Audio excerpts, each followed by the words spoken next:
Bharat Australia pink ball test ఆసక్తికరంగా సాగుతోంది. ఇప్పటికే ఆస్ట్రేలియా భారీ ఆధిక్యం దిశగా అడుగులు వేస్తోంది. మరో రెండో ఇన్నింగ్స్ లో మన బ్యాటర్లు ఎలాంటి రీప్లే ఇస్తారో చూడాలి. ఇదిలా ఉంటే ఈ మ్యాచ్ లో Hyderabad pacer Mohammed Siraj hot topic గా నిలిచాడు. తన దూకుడు ప్రవర్తనతో చిక్కుల్లో పడ్డాడు. రెండో టెస్టులో సిరాజ్ నిబంధనలకు విరుద్ధంగా ప్రవర్తించాడు. ఆఖరి క్షణంలో తప్పుకున్నాడన్న కోపంతో సహనం కోల్పోయి ప్రత్యర్థి బ్యాటర్ పైకి బంతిని విసిరేశాడు. భారత బౌలర్ చర్యల పట్ల అంపైర్ సైతం ఆగ్రహం వ్యక్తం చేశాడు. ఈ ఘటన ఆస్ట్రేలియా తొలి ఇన్నింగ్స్ 25వ ఓవర్లో చోటు చేసుకుంది. 25వ ఓవర్ 4వ బంతిని సిరాజ్ వేయబోగా క్రీజ్లో ఉన్న ఆసీస్ బ్యాటర్ లబుషేన్ చివరి క్షణంలో పక్కకు తప్పుకున్నాడు.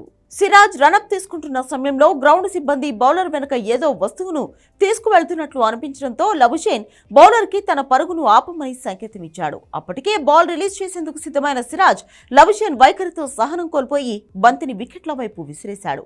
అది కాస్త ఆసీస్ బ్యాటర్ పక్క నుంచి వెళ్లింది. దాంతో సహనం కోల్పోయిన లబుషేన్ సిరాజ్ తో వాగ్వాదానికి దిగాడు. ఫీల్డ్ అంపైర్ జోక్యం చేసుకుని ఇద్దరికి సర్ది చెప్పాడు. సిరాజ్ ను మందలించాడు. దీనికి సంబంధించిన వీడియో నెట్టింట వైరల్ గా మారింది. అయితే సిరాజ్ చేసిన పనిపై సర్వత్రా విమర్శలు వ్యక్తమవుతున్నాయి.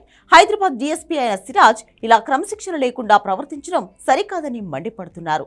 సిరాజ్ భావోద్వేగాలను నియంత్రించుకోవడంలో కాస్త వీక్ అనే చెప్పాలి. మైదానంలో ఆగ్రహానికి గురి కావడం భావోద్వేగాలకు లోనైన పలు సందర్భాలే ఇందుకు ఉదాహరణగా చెప్పవచ్చు. ఈ మ్యాచ్ అనంతరం నిబంధనల మేరకు సిరాజ్ పై మ్యాచ్ రిఫరీ చర్యలు తీసుకునే అవకాశం ఉంది.